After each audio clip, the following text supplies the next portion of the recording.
在韩国，前总统不但人走茶凉，还几乎无一例外都遭遇秋后算账，这被外界称为是青瓦台魔咒。原本人们还抱有一丝期待，希望5月刚刚卸任的韩国前总统文在寅打破这一魔咒。但本周，韩国检方1天内2次突袭总统档案馆，调查前政府涉嫌滥用职权的大动作，惊动了舆论。最大在野党抗议这是政治报复，究竟是怎么一回事？来看报道。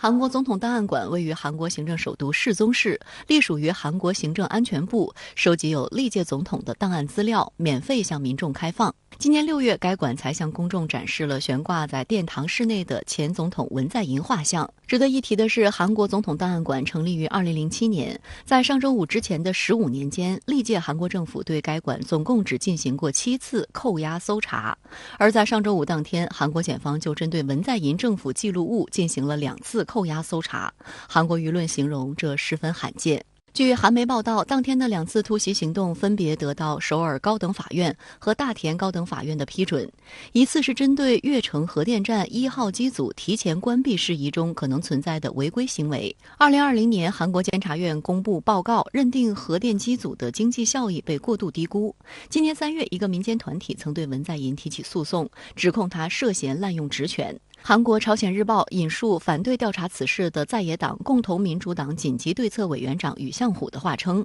如果尹锡悦对文在寅政府的核电站政策不满，可以要求改变，但对调查对象百般折磨是非常不妥当的，属于政治报复行为。宇相虎认为，正是因为此前针对核电机组一事的调查怎么查也查不出来个所以然，所以现在不得已要大动干戈，翻阅总统档案。另一次突袭搜查则针对的是2019年的朝鲜渔民强制送回事件。韩国官方表示，预计检方会查看文在寅政府与这一事件有关的决策过程记录，涉及此案的数名前政府官员可能很快会被传唤至检方接受询问。值得注意的是，在周五2次突击搜查的3天前，文在寅的3名国家安全部门老部下刚刚被抄家。韩国媒体表示，检方本周的举动似乎意味着调查范围正在扩大到前青瓦台高层。与此同时，文在寅位于庆尚南道凉山平山村的私邸周边的集会出现了危险因素，当局决定从周一起在300米范围内加强警卫。最近这个调查是直接涉及到文在寅这个前政府的高官，甚至很多是他的心腹，包括这个国防部长，包括这个安保长，甚至包括对他的这些档案的这样一个调查，应该说这个强度、频率和这个人员对他来说都是非常的重要。韩国现任总统尹锡悦是检察官出身，他对法务和检察系统的重视也受到外界关注。事实上，他任命亲信韩东勋出任韩国法务部长的第2天，就对法务、检察部门高层的人事安排进行了一系列调整。从法务部检察局长到首尔中央地方检察厅厅长，核心职务的人选均来自尹锡悦阵营。当时就有韩国媒体认为，今后韩国检察机关展开调查时，极有可能直接按照总统的意思处理案件。因此有了检察官共和国的质疑。当时尹锡悦就曾表示，如果执政将调查清算文在寅政权击毙。对于这一表态，文在寅当时表达了强烈愤怒，并要求其道歉。而值得注意的是，韩国前总统朴槿惠和李明博都是由尹锡悦亲手送入狱中。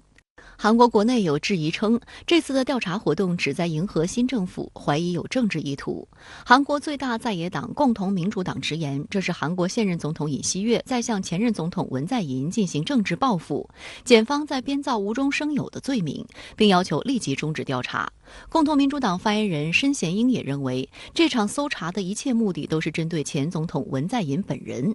值得注意的是，文在寅在执政的最后1年特赦了因亲信门遭弹劾最终入狱的前总统朴槿惠。外界认为文在寅有意终结青瓦台魔咒。今年5月3号，文在寅主持召开任期内最后一次国务会议时，表决通过了检察厅法和刑事诉讼法修正案2项法案，以限制检察侦查权。但由于过程仓促，遭到了当时在野党的猛烈抨击。对此，当时有专家分析称，文在寅是想在下台前尽可能降低相关危险，且不排除文在寅下台后会卷入一些政治漩涡。在发表离任演说时，文在寅曾表示，终于能够卸下总统的重担，重返平民生活。如今，随着韩国检方开始加快调查节奏，文在寅能否如愿还是一个未知数。我觉得这个政治报复的这个意味是非常明显的。那么这也是韩国历来的一个政治传统。第一个就是这个文在寅和这个尹锡悦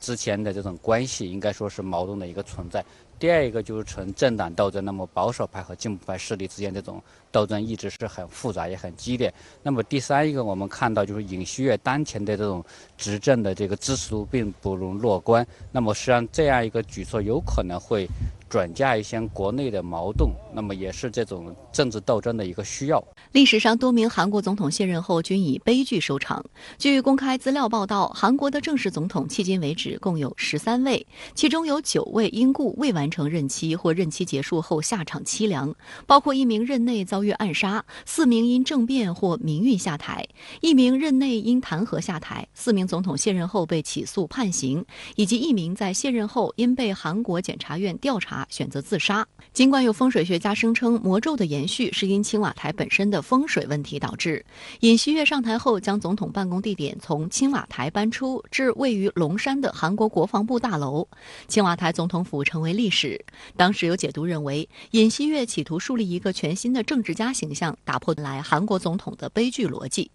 然而，也有观察指出，魔咒的背后其实是韩国政坛根深蒂固的清算文化。韩国首尔大学政治外交系教授康元则认为，该魔咒与韩国的政治结构有很大关系，如韩国总统本身具有很大人事任免权，且缺乏权力制衡，因此容易导致权力滥用及腐败。总统单一任期制使其政府常成为跛脚鸭，当总统影响力式微时，检调机关容易掌握证据。韩国财阀使裙带资本主义滋生，政商关系紧密，从而容易导致腐败、党争严重等。它没有一个比较好的这样一个包容度，没有这样一个去兜底的这样一个政治斗争，甚至政治斗争是没有底线的。就是我们看到为什么每一位韩国总统都不能上阵，其实这和青瓦台的风水其实相关性不大，而是和韩国的这种政治制度，特别是它这种政治不够包容的这种特性是有很大的这样一个关系。周一起，美韩举行大规模联合军演，将历时11天。这是两国自2017年后再度举行大规模联合军事演习，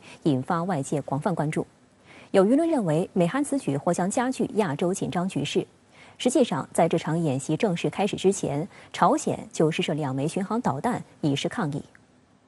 据韩国媒体报道，韩国和美国星期一起展开名为“已知自由护盾”联合演习，历时11天至下月1号。演习分为2个部分，模拟进入战时状态，分别演练击退朝鲜攻击、防御韩国首都圈，并将练习反击作战。这是时隔5年美韩两军举行的最大规模联合演习。值得注意的是，韩国总统尹锡悦上周一在光复77周年纪念仪式上提及了对朝政策的大胆构想，称若朝鲜采取实质性无核化措施，韩方将帮助朝鲜划时代的改善经济状况和居民生活质量。朝鲜媒体《我们民族之间》周一发表评论，对尹锡悦政府在提出对朝政策的大胆构想后进行韩美联合军演进行谴责，认为尹锡悦更近乎于威胁或嘲弄的两面战术，只能被看作是失败政策的反复。韩国国防部周日称，此次演习期间，政府和军队将在韩美联防机制下熟练掌握泛政府层面的危机管控和联合作战支援流程，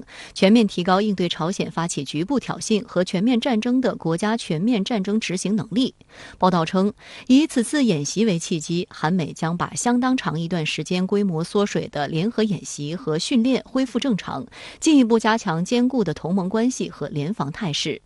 韩国国防部透露，此次联合演习将分2部分进行。第一部分将进行转入战时体制并击退朝鲜攻击及防御首都圈的练习。第2部分将重点练习反攻和反击作战，以确保首都圈安全。据韩联社报道，此次韩美联合演习还将体现无人机攻击、网络战等俄乌冲突中出现的战争形态新变化，采用战时可能发生的实战化剧本，基于敌军攻击港口、机场、半导体工厂等主要产业设施和国家重点设施的假设，实施由民、官、军、警等共同参与的防护和恢复重建演练。有军事专家指出，美韩军演很有可能加剧亚洲，尤其是东北亚的紧张局势，并会进一步刺激朝鲜。对于西方媒体报道认为，除朝鲜之外，美国还希望韩国能承诺在台湾周边局势恶化时扮演反对中国的角色。分析指出，美国希望通过此次军演进一步把韩国拉到自己的小圈子中，把美日韩三国两两之间的军事同盟变成真正的三边军事同盟，让韩国成为美国打击朝鲜、遏制中国的马前卒，甚至想让韩国成为遏制俄罗斯的一枚重要棋子。